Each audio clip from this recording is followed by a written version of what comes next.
Okay, Wes. So it is challenging times right now here. Yeah. Right, but you guys got events going here at the new Cedar Point Sports Center, right? That's correct. Yeah, we're working with our county health, abiding by all state guidelines, keeping everyone safe and healthy, but definitely able to operate.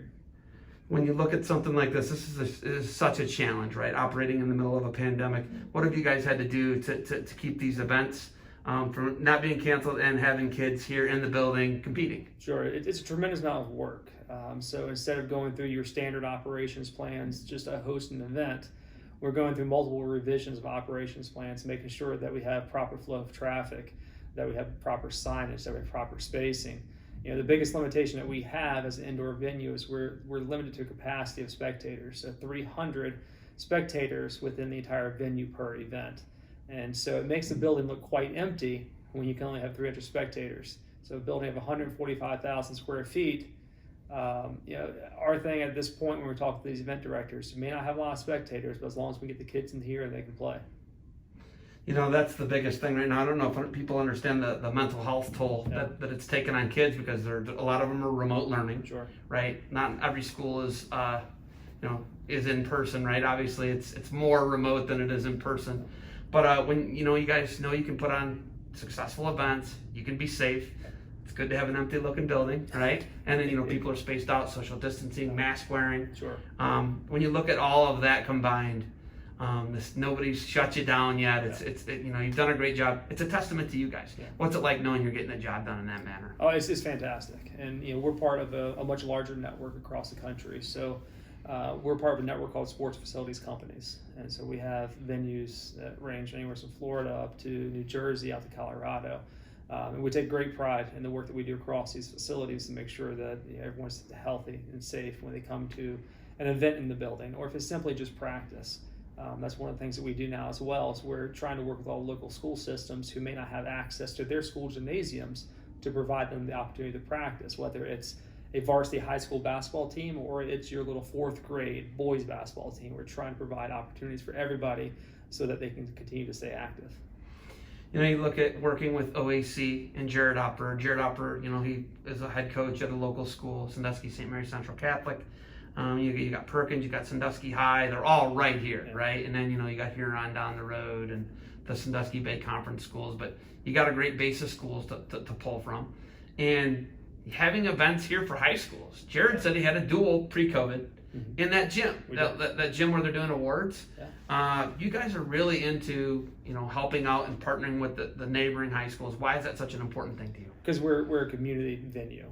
That's part of when we were built. We didn't want to be that venue that only hosted travel tournaments, so that the only people who could access the venue were going to be people who are traveling from outside the state or outside the region.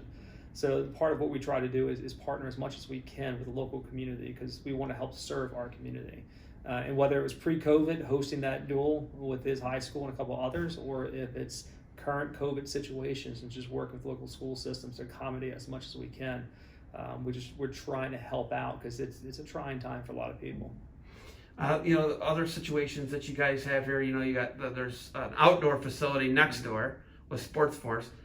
This is amazing. Sandusky is like a mecca for youth sports now. It's incredible. It's a campus essentially. I know they operate separately from you, but Jared runs events there too. But what's it like, being at Cedar Point, having the greatest amusement park in the world, working in conjunction with you in a partnership, and what is that like? I mean, I'm hearing crazy things like they're going to start putting people can like a week pass for events in the summer. What is it like having a partnership with Cedar Point? Oh, it's fantastic to have that partnership. So what we've been able to do with Cedar Point is build a relationship that is really like no other, in terms of, as athletes come to participate in events at our venue, we're able then to turn around and offer them a pass to Cedar Point. So when the park reopens again in 2021, these athletes who are competing now have a chance to come back and enjoy the park.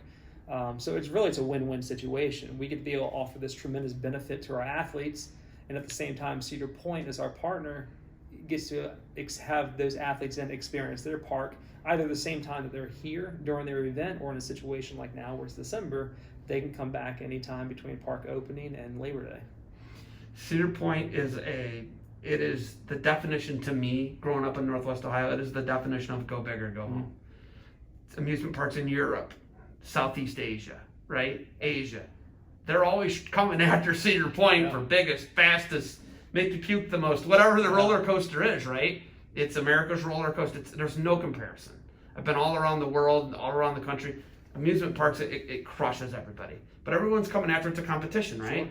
What is it like knowing that they went big on the arena that you're now running and you're having events? And this, I'm telling you, I was walking up to the Death Star. Yeah. I was like, it is intimidating. This building it's awe-inspiring. Yeah, no, it's fantastic, and I'm glad they took it to the heights that they did, because as they compete across the country and the world with regards to amusement parks, they also recognize that when they built this, well, we're still competing with other venues like us across the country as well, competing for events. But the one thing that we have that no one else has across the country is that partnership. Is the campus that Cedar Point has built. It's the destination that Sandusky has become. So not only are you looking at coming here to play, going to Cedar Point to have a good time at amusement park, but we're also still in Lake Erie. So there's all these opportunities to come here and spend time. So it's become this destination that I don't think anyone really anticipated, but it continues to grow, and we give a lot of credit to Cedar Point.